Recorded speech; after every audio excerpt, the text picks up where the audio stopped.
కాలువ శ్రీనివాసులు గారు 2014 నుంచి 19 వరకు చేసిండే అభివృద్ధి రాయదుర్గం కోసం అది గ్రహించి ఇప్పుడు వాళ్ళు కాలువ శ్రీనివాసుల వైపు మొగ్గు చూపుతున్నారు. మన పిల్లల భవిష్యత్తు బాగుండాలి అని అంటే చంద్రబాబు నాయుడు గారు సీఎం అవ్వాలి ఆంధ్రప్రదేశ్కి.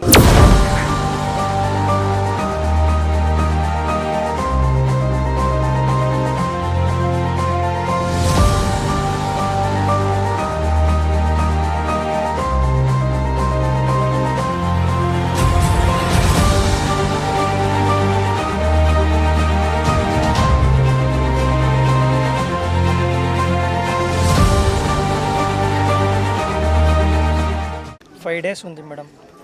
రెస్పాన్స్ ఉంది, పబ్లిక్ ఎలా రెస్పాన్స్ ఉంది?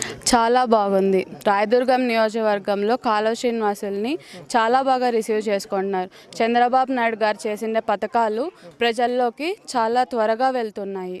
కాలువ శ్రీనివాసులు గారు 2014 నుంచి 19 వరకు చేసిండే అభివృద్ధి రాయదుర్గం కోసం అది ప్రజలు ఇప్పుడు ఈ 5 ఏళ్ళు ఏమీ వాళ్ళు చేయకపోవడము ఇప్పుడు వాళ్ళు అది గ్రహించి ఇప్పుడు వాళ్ళు కాలువ శ్రీనివాసుల వైపు మొగ్గు చూపుతున్నారు.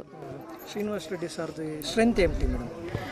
స్ట్రెంగ్త్ రాయదుర్గ ప్రజలే ఆయన స్ట్రెంగ్త్. అది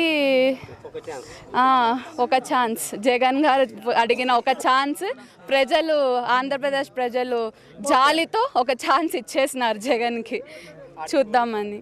ఇప్పుడు కాంగ్రెస్ 9 గ్యారెంటీ ఇస్తూ ఉంటారు, అదేమన్నా ఎఫెక్ట్ అవుతుందా? ఏమీ కాదండి, ఏమీ కాదు.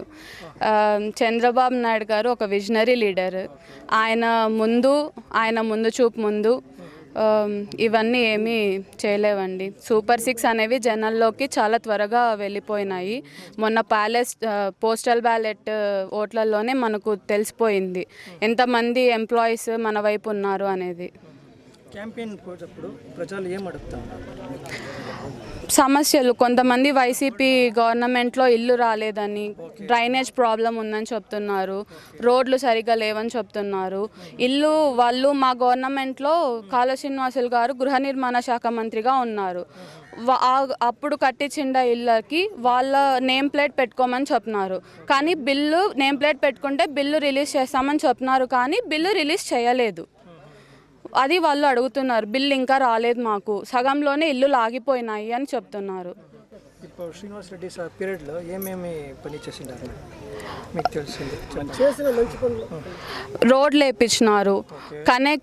ఇప్పుడు నేను కనేకల్ మండలం తిరుగుతున్నాను. అప్పుడు తుంగభద్ర రివర్ నాన్న అప్పుడు మాట్లాడి, తుంగభద్ర అక్కడ ఉండే ఇంజనీర్స్తో మాట్లాడి కనేకల్ మండలంకి క్రాప్ వీళ్ళు నష్టపోతారు అని తెలిసినప్పుడు కొన్ని టీఎంసీల నీళ్ళు ఎక్కువ రిలీజ్ చేయమని చెప్పి నష్టపోతారు రైతులు అని చెప్పి వాళ్ళతో మాట్లాడి ఇక్కడ రైతులకి నష్టపోకోకుండా పంట పండించుకోవడానికి కోసం నీళ్ళని పంపించినారు. కనేకల్ మండలంలో అమ్మాయిలను చదివించినారు, రోడ్లు వేయించినారు, మంచినీళ్ళు చేసినారు. బీటీపీ డ్యామ్ మేము తీసుకొని వచ్చినాం, కానీ అది ఇప్పుడు వీళ్ళ గవర్నమెంట్లో చేయలేకపోయినారు. నెక్స్ట్ ఇప్పుడు వస్తే ఆ బీటీపీ డ్యామ్ అనేది చేయాలని చూస్తున్నారు.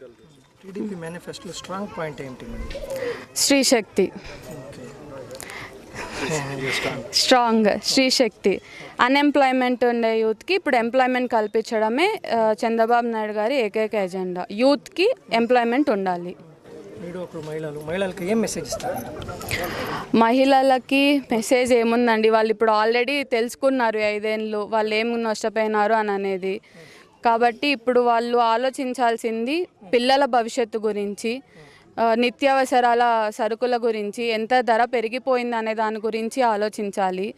మన పిల్లల భవిష్యత్తు గురించి ఆలోచించాలి. మన పిల్లల భవిష్యత్తు బాగుండాలి అని అంటే చంద్రబాబు నాయుడు గారు సీఎం అవ్వాలి ఆంధ్రప్రదేశ్కి.